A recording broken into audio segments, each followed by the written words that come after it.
The truth is, something monumental is brewing in Indiana. What started as whispers in the locker room has erupted into one of the most shocking power shifts in recent WNBA history. The Indiana Fever, a team once struggling to find its rhythm, has now stepped into the center of a media storm. Head coach Stephanie White, once seen as the stabilizing force for this young, high-profile squad, is out. Whether she resigned or was pushed is up for debate, but what's undeniable is the impact of her departure.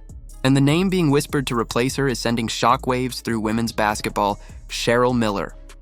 The legendary Hall of Famer, the trailblazer who paved the way for the women's game, and sister of Indiana's own Reggie Miller, might be returning to the court, this time as the architect of Caitlin Clark's next chapter.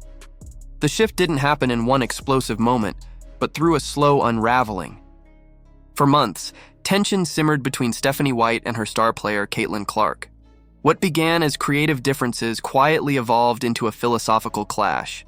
White's structured, disciplined style was the product of an old-school basketball mind, while Clark's free-flowing creativity and spontaneous brilliance had made her the face of a new generation. As the lights got brighter and the media spotlight intensified, every moment became a story, every timeout a headline. White believed in rigid systems. Clark thrived on improvisation. When those two worlds collided, something had to give. The breaking point, insiders say, came during a heated practice session. Frustrated after a series of turnovers, White reportedly snapped, telling Clark, "You're not running Iowa anymore." The words cut deep. It wasn't just a critique, it was a challenge to Clark's identity, to the freedom and flair that had turned her into a national sensation. Within days, players started to pick sides.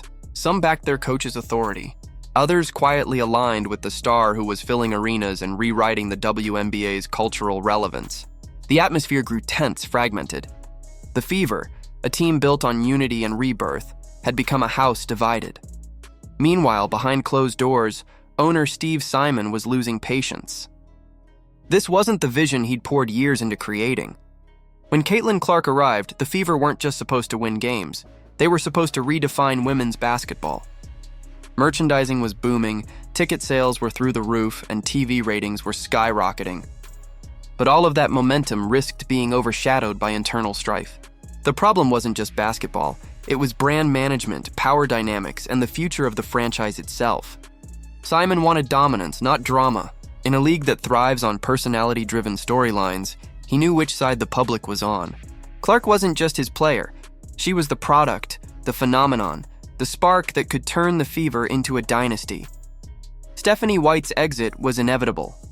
Officially, the split was framed as mutual, but everyone knew better.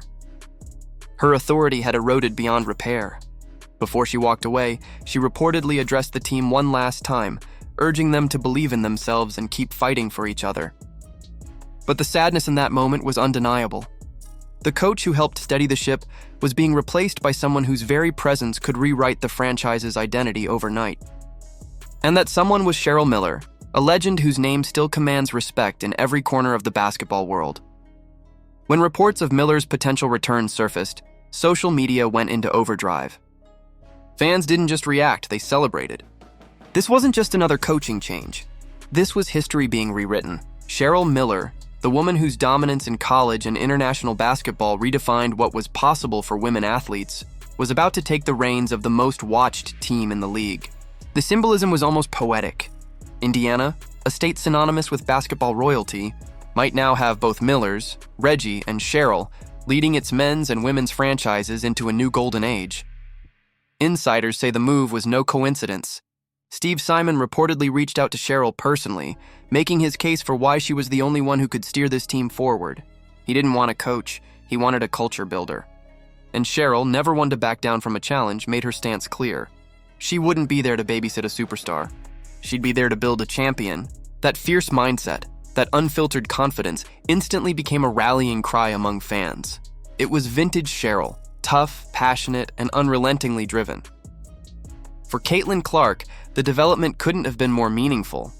The chance to play under someone like Cheryl Miller wasn't just an opportunity, it was destiny. Growing up, Clark idolized players like Miller, Lisa Leslie, and Diana Taurasi, the women who broke barriers before her. Now, she had the chance to be coached by one of them, to absorb that wisdom, to be shaped by that legacy. Privately, sources say Clark gave her full approval. She understood what this could mean, not just for her growth as a player, but for the trajectory of the entire league. Still, not everyone was thrilled. Some of the Fever's veterans reportedly felt blindsided.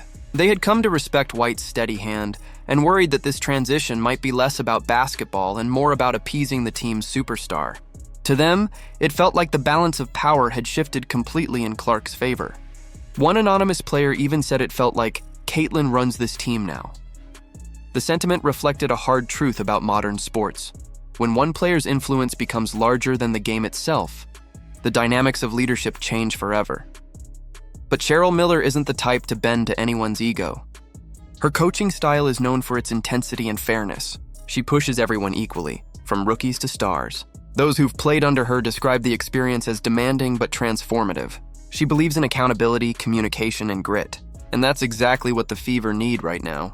If she does step into this role, expect to see a team that plays with sharper defense, stronger fundamentals, and a tougher mindset. She'll challenge Clark to lead with her voice, not just her playmaking. And she'll empower veterans like Aaliyah Boston and Kelsey Mitchell to assert themselves.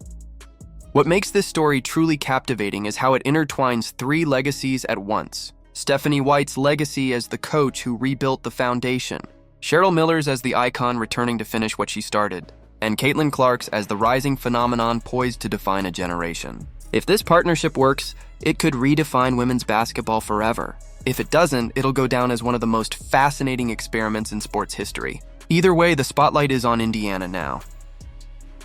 Imagine the scene when Cheryl Miller finally walks into Gainbridge Fieldhouse as head coach. The crowd erupting, the cameras flashing, the energy crackling through the air. The Fever, once the underdog, would become the epicenter of the WNBA. This isn't just about basketball anymore. It's about legacy, empowerment, and the rebirth of a franchise. With Miller's old-school toughness and Clark's new-age flair, Indiana might just have the perfect storm. The WNBA has been craving a storyline like this, one that blends past glory with future promise. Cheryl Miller coaching Caitlin Clark isn't just a move for Indiana. It's a moment for the entire sport. It symbolizes everything women's basketball has fought for: respect, visibility, and generational continuity. Whether it ends in triumph or turmoil, it's going to be unforgettable. So what do you think? Is Cheryl Miller the key to unlocking Caitlin Clark's ultimate potential, or is this another risky front office gamble that could backfire spectacularly? Share your thoughts in the comments, and if you believe this new era could redefine women's basketball, hit that like button and subscribe for more deep dives into the biggest stories shaping the game. Your voice matters. Be part of the conversation as history unfolds right before our eyes.